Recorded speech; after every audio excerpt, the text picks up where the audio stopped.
All right, it is time for another installment of film series catch up. Yes, catch up. Not mustard. Yeah, probably should have called it something else.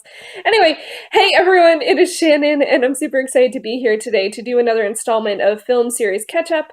What this is I take a film series or franchise where I have seen some but not all of the films, and I go back to the beginning and I rewatch the ones that I haven't seen and then enjoy the new ones that have been released and in essence, catch up with the series. For some of these films, the series, it will be finishing a series, but with many film series, we don't know. There could be more. It depends on how the current film does, or some I was actually the first one I did of this was for Underworld, and I was just surprised how long it had been since the first film and how many years apart some of the sequels are. And so I think we never know. We never know when it's really going to be done. And so catch up works, even though I like finish. Oh, I like finishing things, but catching up isn't bad, and I've missed a lot of movies in the past 6 years, so there are ample film series for me to catch up with. So the one that I have chosen to talk about today is Skyline, and I'm actually going to do this a bit differently than the Underworld one. This one I have only while I am filming this, I have rewatched the first one, which is Skyline, but I have yet to see Beyond Skyline. So this is going to be a bit more in vlog style.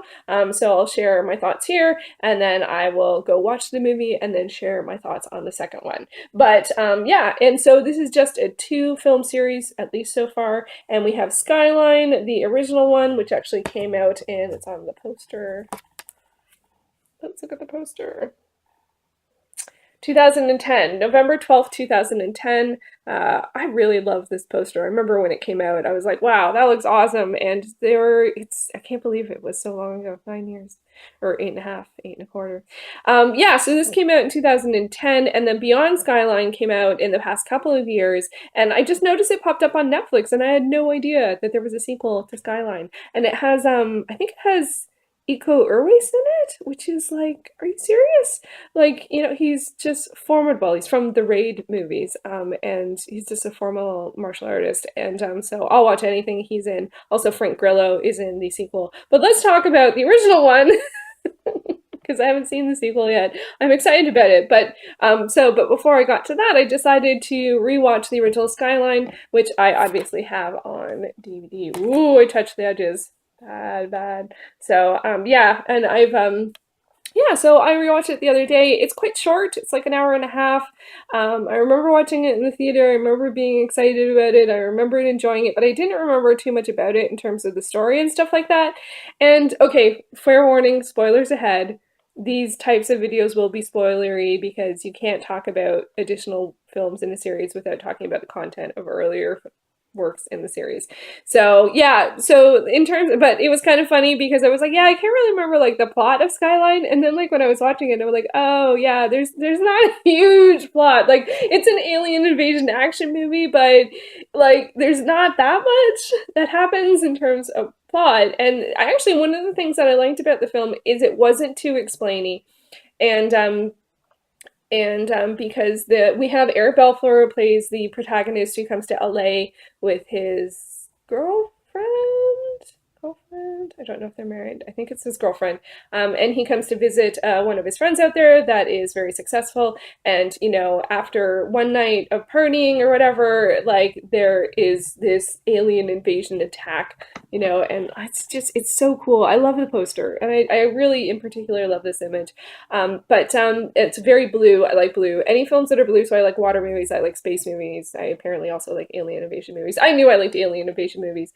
I'm trying to actually remember how close this was in terms of when it came out to The Fourth Kind, which was a bit more of that was more like a horror movie. This was like a science fiction horror. This is science fiction action. There's lots of action in this. There's lots of action sequences. There's lots of special effects. Like it's over the top not over the top. It was like a really good amount of action and also suspense. Like you don't know what's going on. You don't know what's like, just you see strange things happen to people, and then people start disappearing, and and then there's also more than that. There's actual like really strong, like I thought, really exciting, engaging action sequences references too. But I will say that the fact that there wasn't a huge plot on this watch made me be a little like, oh, like you're watching it, like not listening to dialogue and stuff. There was some stuff, there was definitely some character development, but mostly this is about like the stuff that happens, like, and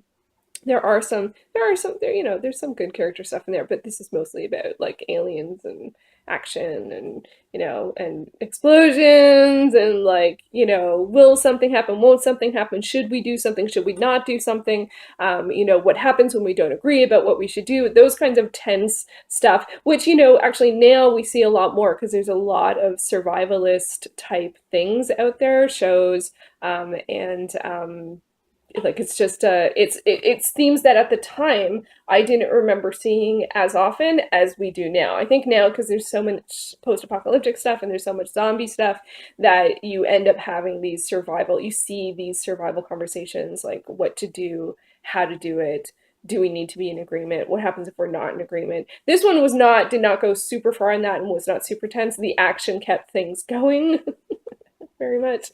And I did enjoy that. And it does have a bit of a monster movie feel to it too. The aliens are often they're like in the like there's lots of spaceship stuff. But then you don't even super see like any like I don't know, there's things that I don't know. This is one of the weird things that I think is both the pro and con about the film, is you don't know why the aliens are there.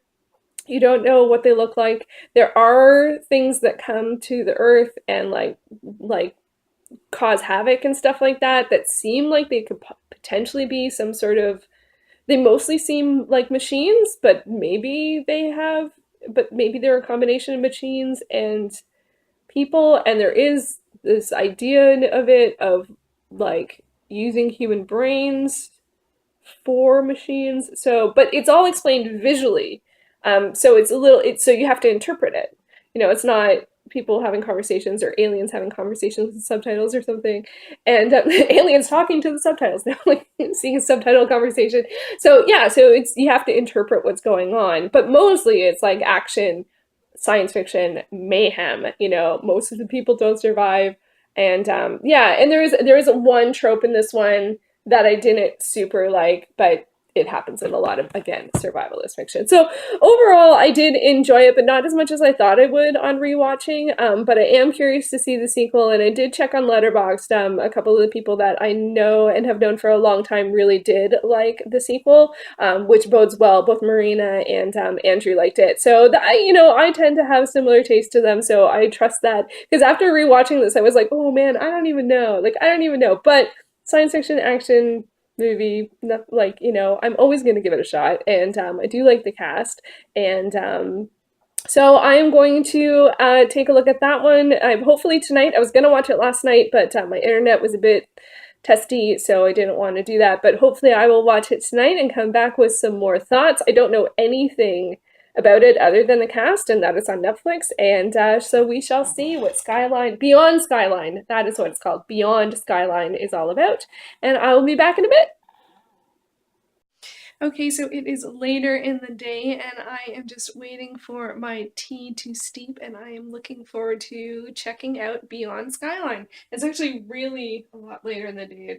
It's actually 11:30, so it's almost tomorrow. But yeah, I am looking forward to checking out the movie, and hopefully it'll be a lot of fun. Okay, I am shocked to see that this is only a 77% match for me. I would have thought this would be like a 100% match, or at least like 85? I don't know. And it's from 2017, so that's not that long ago, and so this is going to be a messy one, I imagine. We shall see.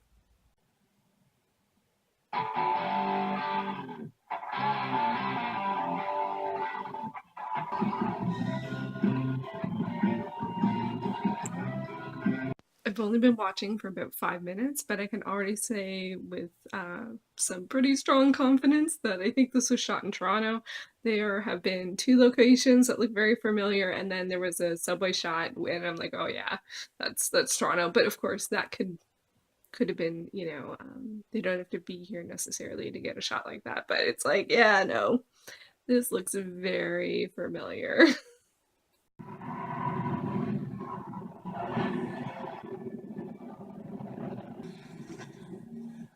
Totally base station.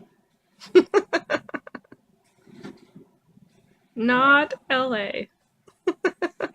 Okay, it is time to talk Beyond Skyline, and wow, this was a lot of fun. This was a lot of fun, and it's interesting because it takes a bit of a different tone than the first film, even though it's set at the same time as the first film. Like it literally re-shows some of the stuff from the first film, which I was a little surprised at, and I was just getting to the point where I'm like, I don't know how I feel about this, but then I remembered that one of my buddies on Letterboxd said, stick with it. And it was either Andrew or Marina. They both reviewed it pretty positively. I'll put links to their letterboxes down below. They're both awesome. And one of them said, stick with it. So I was like, well, I trust them. So I did, and I'm so glad because it did take a while to get there. They do show what happens in the first film from a different perspective, which is unusual. We don't see that in film a lot. We see it a fair amount in books, but we don't see it in film that often. If you know of a film that does that, let me know. I'm curious about that. But yeah, so it's like, okay, it's the invasion and this, and even particular scenes felt very familiar. Like I just rewatched the first one, and then we do, and this is a bit weird. Like we do see some scenes where you know who the characters are because they're from the first film, but they're different actors, so that's a bit weird. But sometimes I imagine there was a logistical, reason for that, and I'm not gonna harp on that. It doesn't really bother me. But this went like so much further. This had tons of action in it. I loved the action sequences. They were some of my favorite parts of the movie. It just there was lots of stuff on the alien ship. There was, and one of the challenges, I think I mentioned this with Skyline, one of the challenges with this one is that, the aliens are not communicative. Like it's just there seems to be a void in communication because they just sort of like suck the humans up and just use them, and so there's no dialogue per se, but they managed to figure out how to deal with that in this movie, and I love that. And I even enjoyed the fact that it actually had a point of view. Like it actually had something to say, like in addition to it being a fun, like big grandiose alien invasion, like science fiction action movie. It actually had like some point of view moments and some stand up moments and had something to say moments. And I was like, wow, and they weren't like huge long discussions because there's an alien invasion going on. You got to sort of like, you don't have that much time to like ponder things. You got to like go. I guess a big one is, are you going to take action or are you going to be inactive? And that's actually, I found one of the big questions in it. And who are you going to take action against, and how far are you willing to go? And are you going to stay in the framework of what you're used to, or are you willing to change and think beyond that? I did not expect any of that from this movie. And I got all of that and more. So it was so much fun, and it was just really intense and exciting and engaging, and I really enjoyed the main cast, which are the three here. There are more characters, but like we have Frank Grillo, and then it's I think it's Bojana Novakovic, who's here in the center, and I couldn't place her in the moment, but she's from the TV show Instinct. She plays the detective, and then at the end, of course, we have Uwais, who's a formidable martial artist, and he was in the Raid films. And one of my favorite scenes was actually between Frank Grillo and Uwais, and I have the scene. So if you haven't seen the film, which hopefully I hope you have at this point, because these are spoilery, and I'm sure I mentioned that earlier. But my favorite moment of the film was, oh, it just turned off, was this scene between Uwais and Frank Grillo. Like there is this beautiful moment, absolutely beautiful moment where they're fighting, and you just see the look on Frank Grillo's face, and because he goes doing all this amazing stuff, and like all of a sudden he goes from, I think, being unarmed to having knives to having two knives to being really swishy like with the knives, and like you see Frank Grillo go like and it was the best. It was totally the best because they were both also, you knew they were gonna fight. Like you knew that they weren't gonna give up on this fight, but they're not enemies. So it was great. It was really great at that moment. It was, and I didn't actually anticipate them fighting each other, because like, well, one, this image is one of the only few things I had to go by with the film, and you imagine that they're going to be on the same side. So when they actually ended up having to throw down, I was like, yeah. because they're both awesome. And it's like, yeah, I want to see them fight each other. Oh my gosh, it was so much fun. I just had such a great time watching this movie. I'm so glad I gave it a chance. I'm so glad that I stuck with it. I will say, just for anyone who is sensitive to violence or language, there definitely is both. It's well deserved of its R rating. I didn't feel like there was a lot that were gratuitous. There was a couple of moments I was genuinely shocked at, and I don't like. I was just like, wow, really?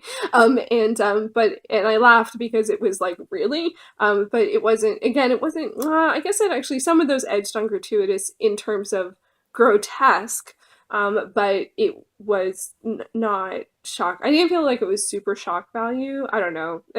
At the point in which stuff like that happened, it's like there's tons of stuff that's really disturbing in this one. What am I thinking? There's tons of violent stuff that's very disturbing in this one.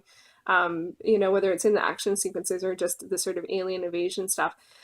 So if you're sensitive to that, this is not a good pick. But I really enjoyed it. I can't wait to watch more. And there will be more. I noticed on IMDb that there is a third film notated, and I don't remember the release date. I think maybe 2020. Don't quote me on that. But yeah, I ended up enjoying this one more than Skyline. I gave this, I can't remember if I gave it a 4 or a 4.5, but definitely one of those two and a heart. Whereas I think Skyline, I ended up giving it a 3.5 on Letterboxd, and maybe a heart. I still did enjoy it. But this just took it to the nth degree. Like, it was just the action was great. And a lot of the effects were practical, which I didn't realize. And so that made it even more fun in terms of the action sequences and stuff like that. So, and it genuinely surprised me again and again, which was really, really nice. And again, is one of the nice things about going into something without researching it that much. It doesn't always pay off. I will be the first to admit that. But in this film, it definitely paid off. More from a series and more from a world that I started off enjoying. And this was better. There were some things that were a bit confusing, like Frank Grillo's character. Like, he's a cop. He might have been a disgraced cop. I wasn't sure about that, but at the point in which the film really gets going, that kind of stuff doesn't matter.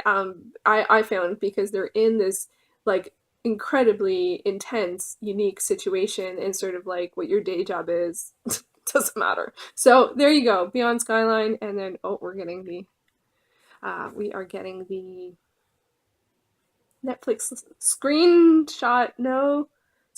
So I guess it's time to wrap this up. I do have one little clip to add to the end, and but really enjoyed this. I hope you enjoyed this film series catch up for just these two films. I definitely will put the next one on my watch list, and it was a lot of fun. So thank you for watching.